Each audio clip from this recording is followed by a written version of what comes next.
energy changes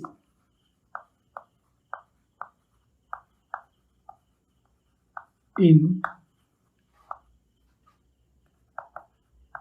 reactions.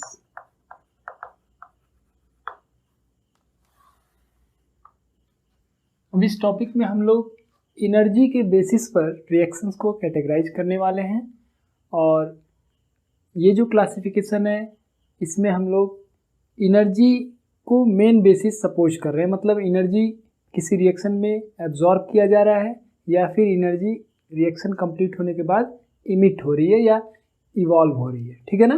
तो इस basis पर रिएक्शंस को क्लासिफाई किया जा सकता है एक्सोथर्मिक रिएक्शंस और एंडोथर्मिक रिएक्शंस में, ठीक है। हम जानते हैं कि किसी भी चीज़ को कैटेगराइज करने के कई तरीके हो सकते हैं। जैसे इससे पहले जो हमने कैटेगराइजेशन किया उसमें हम लोग ये देख रहे थे कि रिएक्शन में रेडिकल्स का एक्सचेंज हो रहा है, एलिमेंट का एक्सचेंज हो रहा है, कि कोई दो सबस्टेंस कंबाइन कर रहे हैं, कि एक ही सबस्टेंस ब्रेक करके दो या दो से ज़्यादा सबस्टेंस बना रहा है। इस बेसिस पर हमने केमिकल रिएक्शंस को अलग अलग कैटेगरी में क्लासीफाई किया था। लेकिन अगर हम लोग एनर्जी के बेसिस पर क्लासीफाई करें रिएक्शंस को तो ब्रॉडली दो कैटेगरी बनते हैं। एक एक्सोथर्मिक जिसमें हीट इवॉल्व होता है, यानी रिएक्शन होने के बाद हीट एनर्जी प्रोड्यूस होती है, और दूसरे होते हैं एंडोथर्मिक रिएक्शंस जिसमें रिएक्शन को कराने के लिए हम लोग को हीट एनर्जी सप्लाई करना पड़ता है, ठीक है। जैसे एक एग्जांपल, मैं बहुत ही जनरल एग्जांपल आपके सामने रख रहा हूँ। जैसे चाय बनाते समय, है ना, चाय बनाते समय दूध है और चाय पत्ती है, चीनी है, ये सारी चीज़ें डाल करके जब तक हम लोग हीट सप्लाई नहीं करते हैं तब तक वो चाय तैयार नहीं होता है, ठीक है। यानी वो जो प्रोसेस है उसमें हम लोग को हीट सप्लाई करना पड़ रहा है। तो ऐसे जो प्रोसेस होते हैं उनको हम लोग कहते हैं एंडोथर्मिक प्रोसेस, मतलब हीट सप्लाई करना पड़ रहा है, हीट देना पड़ रहा है ना। और वहीं पर कुछ ऐसे रिएक्शंस होते हैं जिसमें रिएक्शन कंप्लीट होने के बाद हीट प्रोड्यूस होता है।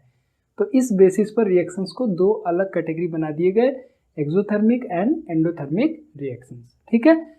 अब रिएक्शंस में एनर्जी क्यों एब्जॉर्ब या इवॉल्व होती है, यानी एनर्जी अगर प्रोड्यूस हो रही है तो कैसे हो रही है, या फिर एनर्जी अगर रिक्वायरिंग प्रोसेस है, मतलब रिएक्शन को कराने के लिए अगर हीट सप्लाई करना पड़ रहा है तो क्यों सप्लाई करना पड़ रहा है, ठीक है। तो इसको समझने के लिए एक सिंपल सा एग्जाम्पल मैं आपके सामने ले रहा हूँ।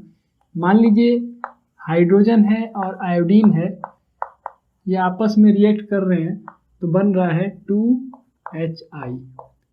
अब ये जो रिएक्शन लिखा गया है एक्चुअल में रिएक्शन में होता क्या है, तो आप अगर बहुत पुराना जो एक थ्योरी है डाल्टन्स एटॉमिक थ्योरी, उसमें एक स्टेटमेंट बताया गया था जो आज भी सही है, chemical reactions are rearrangement of atoms to form a new substance. मतलब कोई भी केमिकल रिएक्शन में जो एटम्स होते हैं उनके पुराने बॉन्ड्स टूट जाते हैं और नए बॉन्ड्स का फॉर्मेशन होता है, मतलब एक नए तरीके से रीअरेंजमेंट होता है उनका एटम्स का, जिससे नए सबस्टेंस का फॉर्मेशन होता है, ठीक है। अब डाल्टन के समय में बॉन्ड्स की कॉन्सेप्ट तो थी नहीं, इसलिए उसने बॉन्ड की जिक्र नहीं किया है।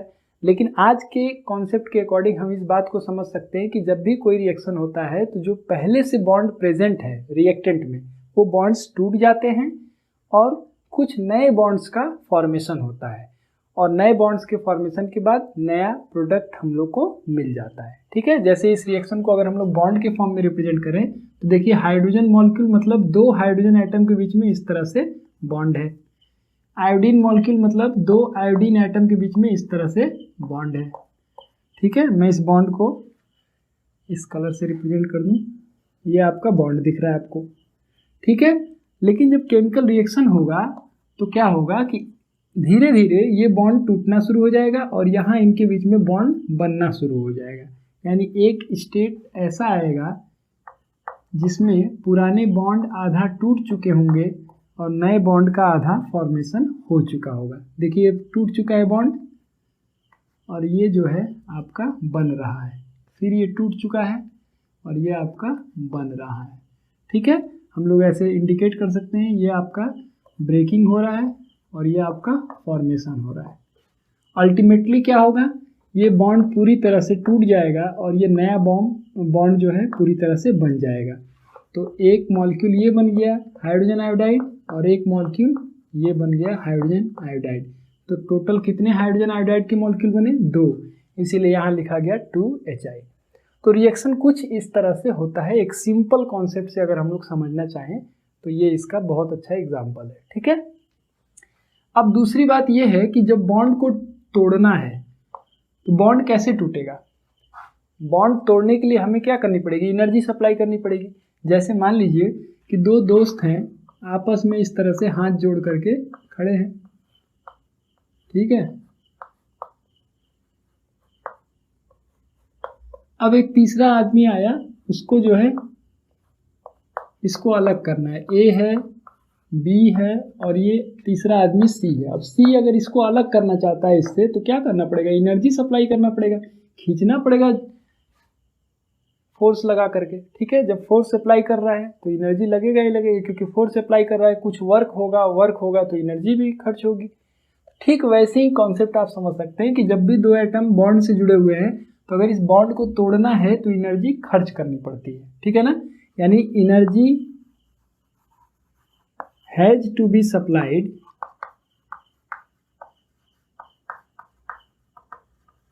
To break the bond. Bond को अगर तोड़ना है तो एनर्जी खर्च करनी पड़ती है, ठीक है। और इसके जस्ट अपोजिट अगर हम लोग बात लिखें कि अगर बॉन्ड फॉर्मेशन हो रहा है, नया बॉन्ड बन रहा है, जैसे यहाँ फॉर्मेशन हो रहा है, ये फॉर्मेशन हो रहा है, तो अगर टूटते समय एनर्जी देनी पड़ती है तो फॉर्मेशन के समय एनर्जी बाहर निकलेगी, ठीक है ना। यानी एनर्जी इज रिलीज्ड आ गया यहाँ पे, देखिए, during the formation of bond. यानी हम लोग कह सकते हैं कि जब बॉन्ड टूटता है तब एनर्जी सप्लाई करनी पड़ती है तोड़ने के लिए, और जब बॉन्ड बनेगा तो एनर्जी वापस रिलीज होती है, यानी इन्वायरमेंट में एनर्जी रिलीज होती है। अब कोई केमिकल रिएक्शन होगा तो ये दोनों प्रोसेस होंगे, कुछ पुराने बॉन्ड टूटेंगे और नए बॉन्ड्स का फॉर्मेशन होगा, ठीक है। तो नेट रिजल्ट क्या है, नेट रिजल्ट ज़्यादा एनर्जी रिलीज हो रही है तो ओवरऑल वो रिएक्शन एक्सोथर्मिक होगी, ठीक है ना। और ज़्यादा एनर्जी खर्च करनी पड़ रही है, जितना रिलीज हो रहा है उससे कई गुना ज़्यादा हम लोग को एनर्जी देनी पड़ रही है, खर्च सप्लाई करना पड़ रहा है, तो वैसे रिएक्शंस हो जाएंगे एंडोथर्मिक, ठीक है। जैसे मान लीजिए कि ये दो बॉन्ड टूट रहा है, यहाँ 10 जूल एनर्जी देनी पड़ी, यहाँ भी 10 जूल एनर्जी देनी पड़ी, और इन दोनों बॉन्ड के बनते समय 50 जूल और 50 जूल एनर्जी रिलीज हुई। तो इस केस में टोटल रिलीज कितना हो गया, 50 + 50 100 जूल, जबकि देना कितना पड़ा, 10 + 10 20 जूल। तो नेट रिजल्ट में हम लोग देख रहे हैं कि 100 - 20 यानी 80 जूल एनर्जी बाहर रिलीज होगा। तो ऐसे रिएक्शंस हो जाएंगे एक्सोथर्मिक रिएक्शंस, ठीक है। लेकिन सपोज करिए इसकी जगह पर यहाँ पर 100 जूल खर्च करना पड़ा, यहाँ भी 100 जूल खर्च हो रहा है और रिलीज सिर्फ 50 और 50 हो रहा है, तो 200 जूल एनर्जी तोड़ने में खर्च हुआ, जबकि रिलीज सिर्फ कितना हुआ, 100 जूल। तो यहाँ पर ज़्यादा अपोजिट केस हम लोग सपोज कर लिए, तो यहाँ पर आपको एनर्जी सप्लाई करना हो रहा है, तो ऐसे रिएक्शंस को हम लोग कहते हैं एंडोथर्मिक रिएक्शन, ठीक है।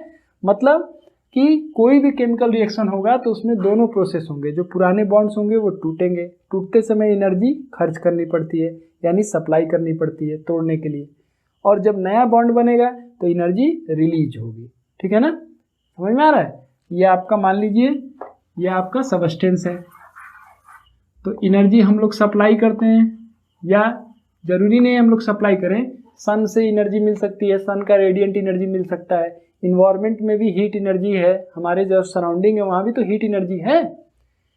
तो ये एनर्जी बॉन्ड को ब्रेक करता है, बॉन्ड ब्रेकिंग में यूज होता है, ठीक है। और जब बॉन्ड का फॉर्मेशन होगा तो एनर्जी बाहर निकलती है। अब इन दोनों का जो नेट रिजल्ट होगा वही डिसाइड करता है कि हमारा रिएक्शन एंडोथर्मिक होगा कि एक्सोथर्मिक होगा। अगर ये दोनों इक्वल है, जितना बॉन्ड को तोड़ने में लग रहा है उतना ही बॉन्ड बनने के बाद एनर्जी रिलीज हो रहा है, तो वैसे रिएक्शंस में ना तो एनर्जी एब्जॉर्ब होगी ना तो एनर्जी इमिट होगी, ठीक है। लेकिन अगर मान लीजिए कि आपको बॉन्ड को तोड़ने के लिए कम एनर्जी देना पड़ रहा है और रिलीज ज़्यादा हो रहा है, तो वैसे रिएक्शंस होंगे एक्सोथर्मिक, ज़्यादा रिलीज हुआ कम देना पड़ा। तीसरा केस होगा कि ज़्यादा देना पड़ रहा है कम रिलीज हो रहा है, ठीक है, तो वैसा केस हो जाएगा आपका एंडोथर्मिक, कि अल्टीमेटली नेट रिजल्ट ये है कि आपको हीट सप्लाई करनी पड़ रही है। ठीक है, तो इस बेसिस पर हम लोग रिएक्शंस को ब्रॉडली दो कैटेगरी में क्लासिफाई करते हैं, एंडोथर्मिक रिएक्शंस और एक्सोथर्मिक रिएक्शंस। ठीक है, अब जरा एक ग्राफ से हम लोग समझें कि एंडोथर्मिक और एक्सोथर्मिक रिएक्शंस का क्या कॉन्सेप्ट है। ठीक है ना, graphical representation of energy change. अगर किसी रिएक्शन में एनर्जी गेन किया जा रहा है या इमिट हो रहा है तो उसको ग्राफिकली हम लोग कैसे समझ सकते हैं। यहाँ हो गया रिएक्शन प्रोग्रेस और ये हो गया हमारा एनर्जी। ठीक है, ऐसे ऐसे 3 ग्राफ मैं बनाने जा रहा हूँ।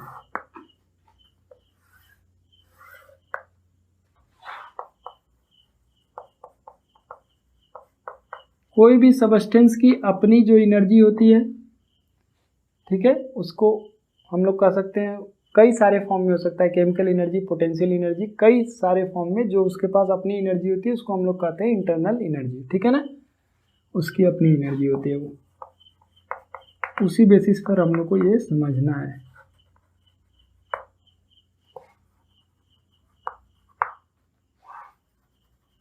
अब हीट एनर्जी की बात करेंगे तो हम लोग H के फॉर्म में उसको डिनोट करेंगे, इंथैल्पी भी उसको कहते हैं, लेकिन हायर क्लासेस में इंथैल्पी वर्ड यूज किया जाता है। आपके लेवल पर आप एनर्जी के रूप में उसको समझ सकते हैं। तो देखिए 3 तरह से हम लोग रिएक्शंस को एनालाइज करते हैं कि 3 तरह का केस आपको देखने को मिलेगा। पहला केस ये होता है जितना आपके रिएक्टेंट का एनर्जी है उतना ही आपके प्रोडक्ट का एनर्जी है।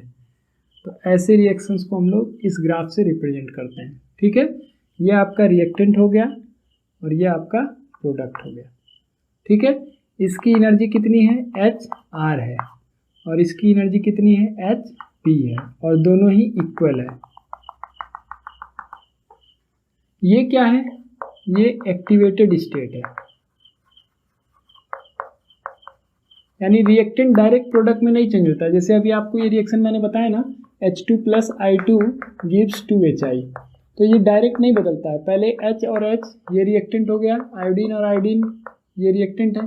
बीच में एक ऐसा स्टेट आता है जिसमें बॉन्ड्स, पुराने बॉन्ड्स आधा टूट चुके होते हैं, नए बॉन्ड्स आधा बन चुके होते हैं, और उसके बाद ये फिर डिकम्पोज होकर के प्रोडक्ट बनाता है। तो यही जो स्टेट है इसी को मैं लिख रहा हूँ एक्टिवेटेड स्टेट, या एक्टिवेटेड कॉम्प्लेक्स भी आप लिख सकते हैं इसको, या आप आसानी से लिखना चाहें तो ट्रांजिशन स्टेट भी लिख सकते हैं। ठीक है, यानी रिएक्टेंट डायरेक्ट प्रोडक्ट में नहीं बदलता है, बीच में एक ऐसा स्टेट आता है जिसमें पुराने बॉन्ड्स आधा टूटे होते हैं और नए बॉन्ड्स आधा बने होते हैं। उसी स्टेट को हम लोग कहते हैं ट्रांजिशन स्टेट। अब आप देखिए इस तरह का रिएक्शन अगर है कि रिएक्टेंट की जितनी एनर्जी है, रिएक्शन कंप्लीट होने के बाद जो प्रोडक्ट बना है उसकी भी उतनी ही एनर्जी है, तो ऐसे केस में जो नेट रिजल्ट होगा हमारा, change in heat energy is equal to heat of product minus heat of reactant, और दोनों इक्वल है, इसीलिए ये हो जाएगा heat of product minus heat of product. क्यों, since heat of product is equal to heat of reactant, so it will become 0।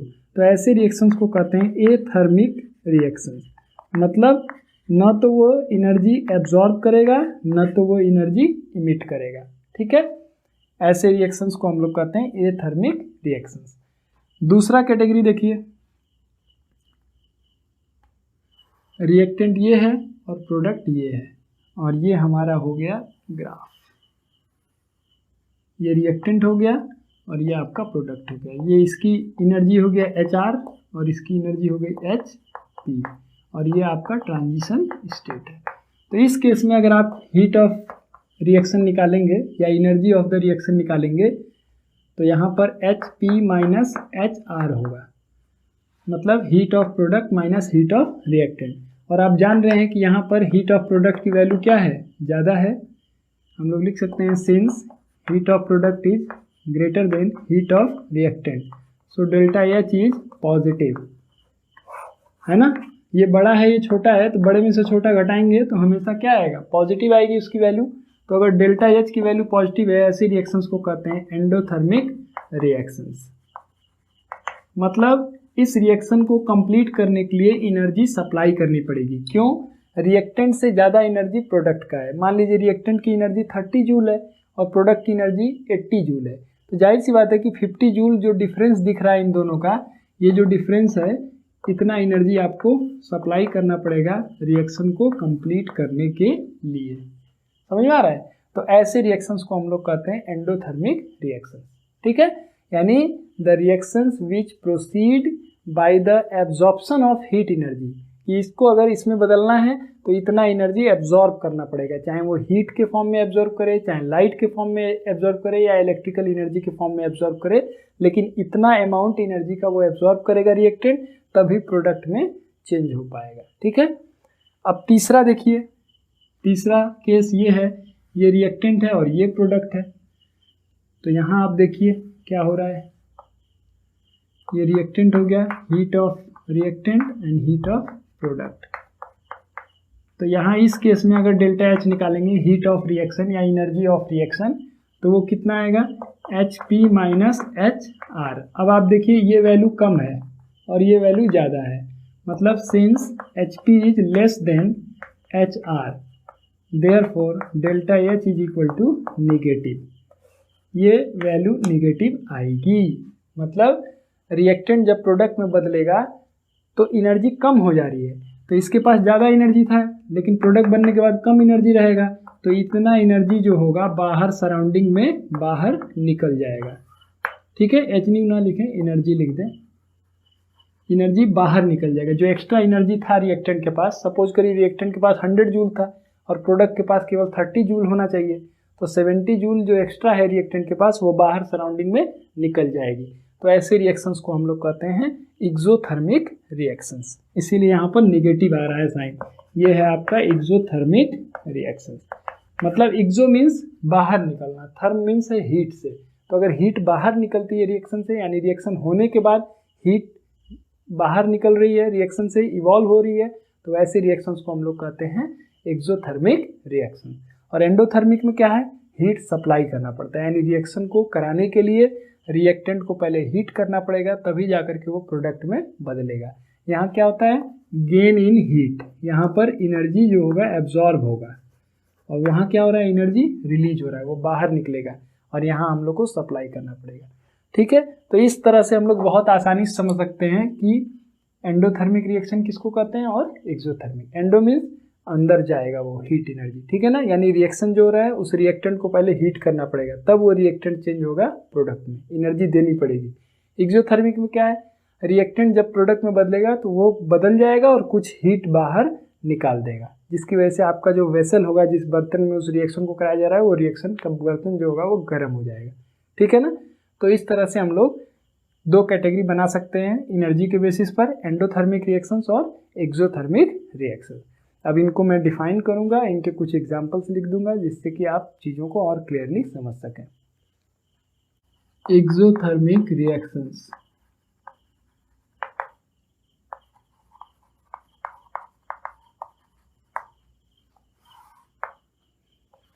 the reactions which proceed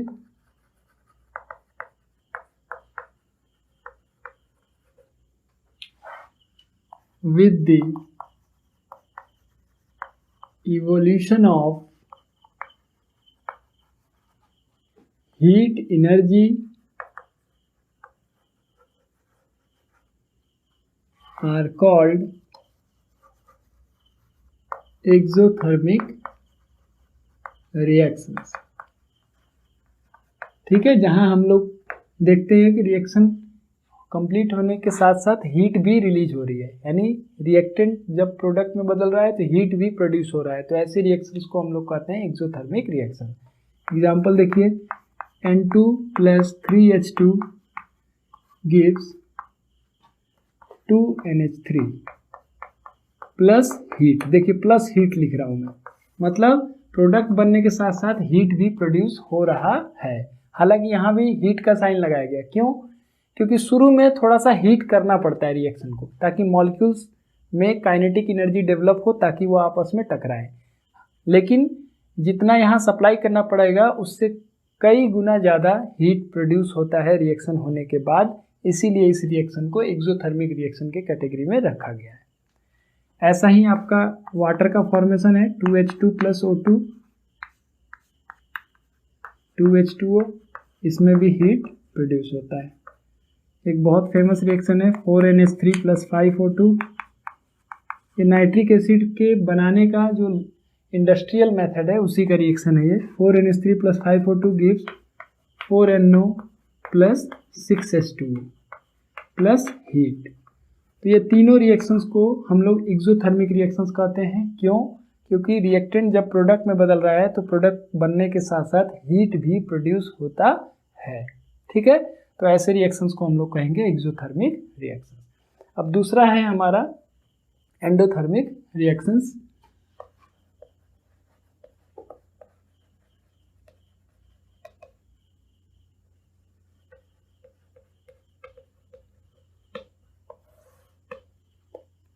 इसको भी डिफाइन कर लेते हैं। द रिएक्शंस विच प्रोसीड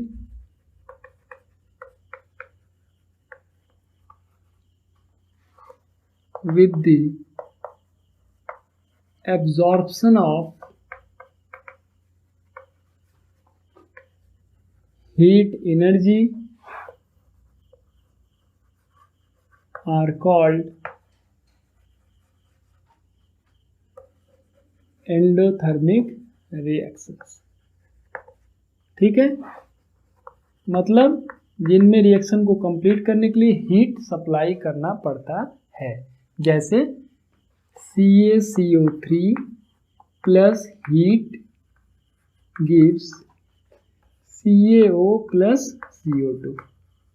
ठीक है, लेकिन इसको बुक्स में आप देखेंगे तो इस तरह से लिखा मिलेगा CaCO3 on heating gives CaO plus CO2 minus heat, ऐसे लिख दिया जाता है। ठीक है, तो कंफ्यूज नहीं होना है। माइनस अगर राइट साइड में दिख रहा है तो इधर आएगा तो क्या होगा, प्लस हीट हो जाएगा। प्लस हीट का मतलब क्या हो गया कि रिएक्टेंट को गर्म करना पड़ रहा है तब जाकर के वो प्रोडक्ट में चेंज हो रहा है। इसी तरह से अभी मैंने एक रिएक्शन लिखा था 2PbNO3 whole twice gives 2PbO plus 4NO2 plus O2 minus heat. Minus heat का मतलब क्या हो गया, एंडोथर्मिक रिएक्शन हो गया, क्योंकि माइनस हीट उधर लिख रहे हैं तो लेफ्ट साइड में लिखेंगे तो क्या हो जाएगा, प्लस हीट हो जाएगा। ठीक है ना। उसी तरह से N2 plus O2 gives 2NO minus heat, ये भी एग्जांपल है एंडोथर्मिक का। C plus H2O gives CO plus H2 minus heat. ये सारे जो रिएक्शंस लिखे गए हैं ये सभी एंडोथर्मिक रिएक्शंस के एग्जांपल्स हैं। तो आपको पहचानने के लिए अगर प्लस हीट करके लिखा होगा, प्लस यहाँ पर कुछ वैल्यू दे दिया होगा 100 जूल 200 जूल जो भी दिया हो रिएक्शन में, तो अगर प्लस करके लिखा है तो वो सब हो गया आपका एक्सोथर्मिक रिएक्शन। माइनस करके लिखा है तो वो क्या हो जाएगा, एंडोथर्मिक रिएक्शन हो जाएगा। ठीक है, आपके पहचानने के लिए ये आसान होगा। ठीक है ना। अच्छा, ये तो हमारा एक क्लासिफिकेशन हो गया एनर्जी के बेसिस पर। एक और क्लासिफिकेशन है एनर्जी के बेसिस पर ही, लेकिन वो टाइप ऑफ एनर्जी के बेसिस पर है। जैसे ये सब हमने जो बात किया वो हीट एनर्जी की बात कर रहे हैं, मतलब थर्मल एनर्जी की। ठीक है, लेकिन अगर मान लीजिए कि रिएक्शन में सन का रेडिएंट एनर्जी यूज हो रहा है, ठीक है, सन का जो रेडिएंट एनर्जी है उसको यूटिलाइज किया जा रहा है रिएक्शन में, तो वैसे रिएक्शंस को हम लोग कहते हैं फोटोकेमिकल रिएक्शन। इसी तरह से अगर इलेक्ट्रिकल एनर्जी का यूज हो रहा है तो उसको हम लोग कहेंगे इलेक्ट्रोलिटिक रिएक्शंस। ठीक है ना। तो इस तरह से दो और कैटेगरी हम लोग बना सकते हैं एनर्जी के बेसिस पर, photochemical reactions and electrolytic reaction. तो उनको भी हम लोग डिफाइन कर लें, एक दो एग्जांपल उनका भी देख लें जिससे चीज़ें क्लियर हो जाए, है ना। Photochemical reactions,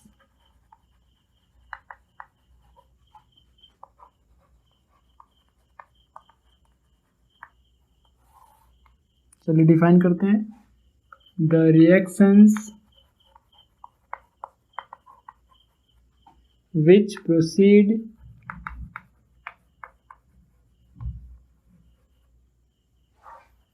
with the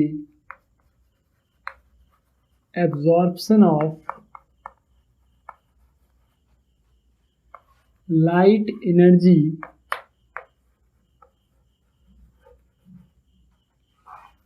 are called photochemical reactions। ठीक है, बहुत आसान है। कुछ एग्जांपल देखिए, H2 plus Cl2 in presence of sunlight gives 2HCl। ठीक है, इसी तरह से 2AgCl in presence of sunlight decomposed to give 2Ag plus Cl2। अब आपको सिर्फ एक चीज देखना है कि लाइट एनर्जी जहाँ यूज हो रहा होगा वो सब फोटोकेमिकल रिएक्शन है, अदरवाइज ये कॉम्बिनेशन है, ये डिकम्पोजिशन है ना।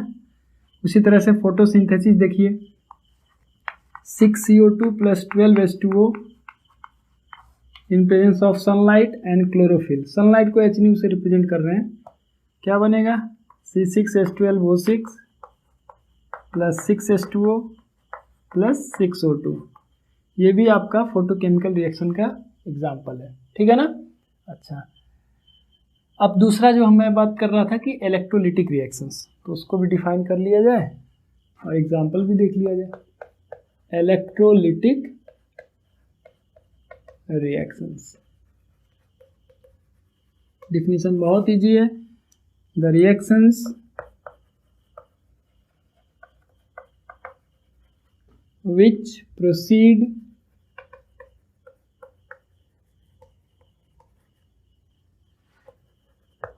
with the absorption of electrical energy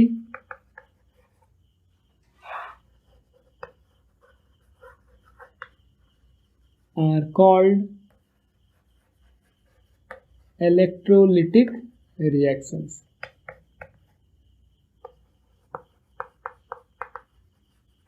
example, water का इलेक्ट्रोलिसिस। ठीक है, हालांकि इलेक्ट्रोलिसिस के डिटेल रिएक्शंस तो हम लोग अगली क्लासेस में जानेंगे, ठीक है ना, लेकिन यहाँ पर हम लोग को बस ये जानना है रिएक्शन। तो 2H2O इसका इलेक्ट्रोलिसिस होता है तो बनेगा 2H2 plus O2। Gas form होते हैं, हाइड्रोजन प्रोड्यूस होता है कैथोड पर और ऑक्सीजन प्रोड्यूस होता है एनोड पर। हाइड्रोजन से H+ आयन बनता है तो कैथोड पर जाएगा, ऑक्सीजन से O2- आयन बनता है तो वो एनोड पर जाएगा। तो इससे आप पता कर सकते हैं। और ये किस रेशियो में प्रोड्यूस हो रहा है, 2:1 वॉल्यूम का रेशियो है। इसी तरह से NaCl है, सोडियम क्लोराइड फ्यूज्ड। फ्यूज मतलब मॉल्टेन जो होता है, पिघला हुआ, उसमें और कोई चीज़ नहीं है, बस सोडियम क्लोराइड है, उसको मेल्ट कर दिया गया है। अगर इसका इलेक्ट्रोलिसिस किया जाए, पहले इलेक्ट्रिसिटी पास किया जाए, इसमें इलेक्ट्रोलिसिस किया जाए तो Na+ और ये Cl- में टूट जाएगा। ठीक है, अब Na+ यानी सोडियम आयन पॉजिटिवली चार्ज है तो ये जाएगा कैथोड पर, रिएक्शन एट कैथोड।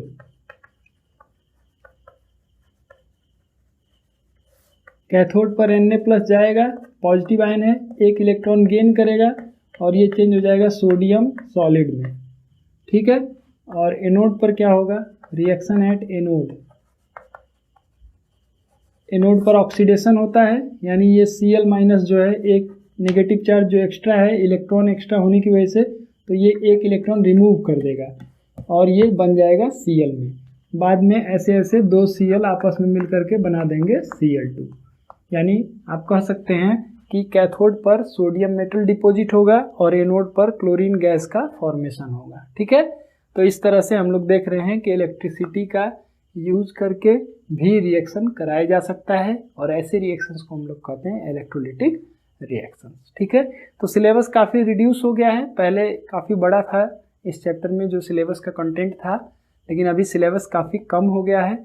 लेकिन हम लोग को अपने ही सिलेबस को पढ़ना है, जो हमारा डिसाइडेड है सिलेबस, उसी को हम लोग फोकस करना है कि ओल्ड सिलेबस क्या था इससे हमें कोई लेना देना नहीं है। हमारे जो क्लास है उसमें अभी रिसेंट सिलेबस जो होगा उसी पर हम लोग को फोकस करना है। तो अभी जो रिसेंट सिलेबस है वो काफ़ी मॉडिफाई कर दिया गया, उसमें मेजर सेक्शन बहुत सारा काट दिया गया है, बहुत छोटा सा सिलेबस का पोर्शन रह गया इस चैप्टर का। तो आप भी सिलेबस को देखिए और उसके अकॉर्डिंग ही अपने आप को प्रिपेयर करिए, और जितने रिएक्शंस मैंने बताए उनके डिफिनीशंस प्रिपेयर करिए, सुइटेबल एग्जांपल्स याद रखिए और आइडेंटिफाई करने आना चाहिए। बस इतना सा चीज़ है जो आपको इस चैप्टर में प्रिपेयर करना है, ठीक है ना। तो आप क्वेश्चंस करिएगा बुक का, जिससे कि ये कॉन्सेप्ट क्लियर हो जाए और आसानी से आप इस चीज़ों को प्रिपेयर कर लें, ठीक है ना। ओके।